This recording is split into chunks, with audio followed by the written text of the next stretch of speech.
આ સમગ્ર પ્રકરણની શરૂઆત 1 જાન્યુઆરી 2026ના રોજ થઈ હતી, જ્યારે એસઓજીએ અમરોલી છપરભાઠા રોડ પરથી 21 વર્ષીય જીલ ભૂપતભાઈ ઠુમ્મરને 236.780 ગ્રામ એમડી ડ્રગ્સના મુદ્દામાલ સાથે જ પકડી પાડ્યો હતો। જીલની કડક પૂછપરછ દરમિયાન ચોંકાવનારી કબૂલાત સામે આવી હતી કે આ ડ્રગ્સ કોઈ બહારના રાજ્યમાંથી નથી આવ્યું, પરંતુ સુરત શહેરની અંદર જ એક ખાનગી લેબોરેટરીમાં તૈયાર કરવામાં આવ્યું છે। આ હકીકત સામે આવતા એસઓજીની અલગ અલગ ટીમ બનાવીને તપાસનો વ્યાપ વધારવામાં આવ્યો હતો, જેમાં આંતરરાષ્ટ્રીય લંડન કનેક્શન ખુલતા પોલીસ સ્તબ્ધ થઈ ગઈ છે।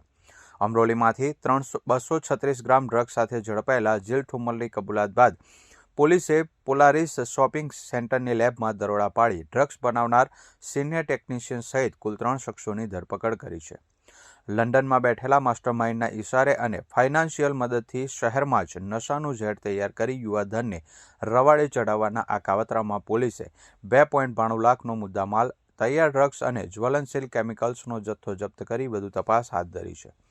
તપાસના તાર પર્વત પાટિયા વેસુકેના રોડ પર આવેલા પોલારિસ શોપિંગ સેન્ટર સુધી પહોંચ્યા હતા। અહીં ડિક્રિયા ફૂડ એન્ડ ફાર્મા એનાલિટિક્સ લેબોરેટરીમાં એસઓજીએ બાતમીના આધારે દરોડા પાડ્યા હતા। લેબની અંદર તપાસ કરતા પોલીસને આધુનિક મશીનરી અને કેમિકલ્સ મળી આવ્યા હતા, જેનો ઉપયોગ high purity crystal mephedrone drugs તૈયાર કરવા માટે આવતો હતો।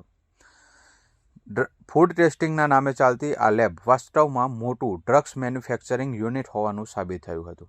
આ રેકેટનો સૌથી ચોંકાવનારો વળાંક લંડન કનેક્શન તરીકે સામે આવ્યો છે। પોલીસ તપાસમાં બહાર આવ્યું છે કે આ ડ્રગ્સ ફેક્ટરીનો અસલી માસ્ટર માઇન્ડ લંડનમાં બેસીને આખું નેટવર્ક ઓપરેટ કરી રહ્યો છે। લંડનથી જ આ લેબ માટે જરૂરી ફાઇનાન્શિયલ મદદ અને માર્ગદર્શન પૂરું પાડવામાં આવતું હતું। વિદેશમાં બેસીને સુરતના યુવાધનને નશાના રવાડે ચડાવવાનું આ આંતરરાષ્ટ્રીય કાવતરું હોવાનું હાલ જણાઈ રહ્યું છે, જેમાં વધુ 3 આરોપીઓની ધરપકડ કરવામાં આવી છે।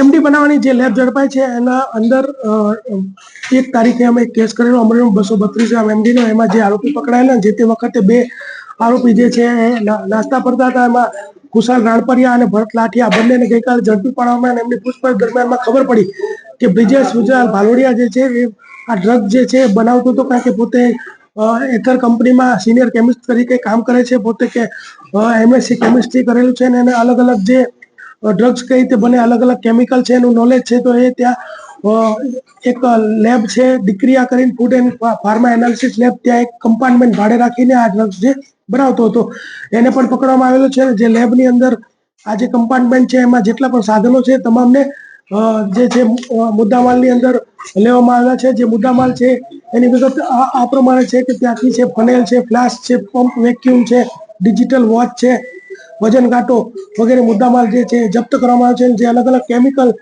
જે ત્યાંથી મળ્યા છે, કેમિકલના જે નામ આ રીતના છે કે ટોલ્યુન્સ કેમિકલ, પ્રોપિનોલ ક્લોરાઇડ, AlCl અને મિથાઇલ એમાઇન એવા અલગ અલગ કેમિકલ ત્યાંથી મળી આવે છે। વિદેશમાં બેઠેલો વ્યક્તિ કોણ છે?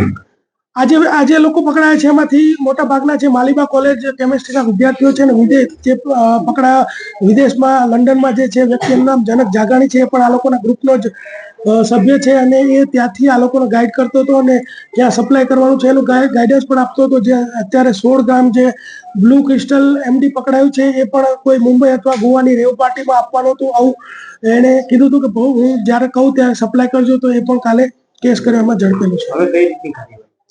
હવે એની ડીપમાં આ લોકોની પૂછપરછ કરવામાં આવશે, એના રિમાન્ડ લેવામાં આવશે તથા જે જનક જાગાણી છે જે લંડનમાં છે એની ઇન્ટરનેશનલ લો મુજબ કાર્યવાહી કરવામાં આવશે।